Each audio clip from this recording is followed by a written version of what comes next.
क्या आपने कभी सोचा है कि अगर एक छोटी सुई प्रकाश गति से पृथ्वी से टकराए तो क्या होगा?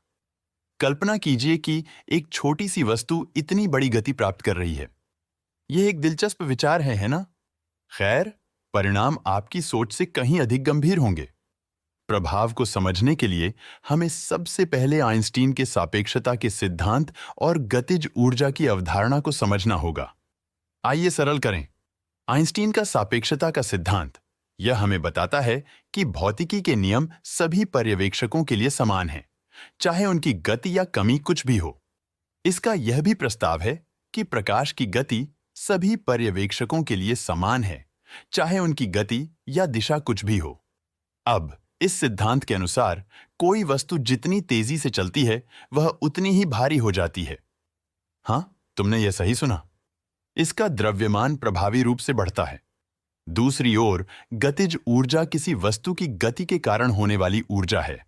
गतिज ऊर्जा की गणना करने का सूत्र गति वर्ग का आधा द्रव्यमान गुणा है। इसलिए जैसे जैसे गति बढ़ती है, गतिज ऊर्जा आसमान छूती है। जब हम इन सिद्धांतों को अपने परिदृश्य में लागू करते हैं तो चीजें आकर्षक हो जाती हैं।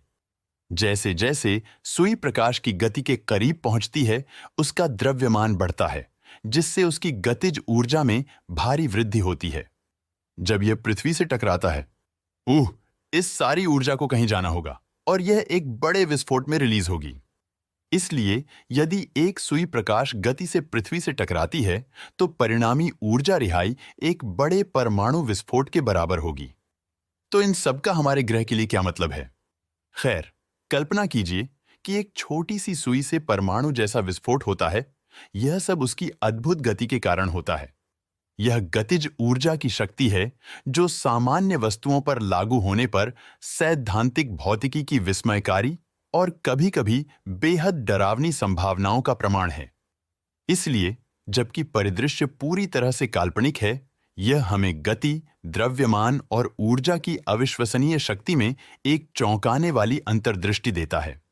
याद रखें, सुई का आकार मायने नहीं रखता, बल्कि वह जिस गति से चलती है वह मायने रखता है।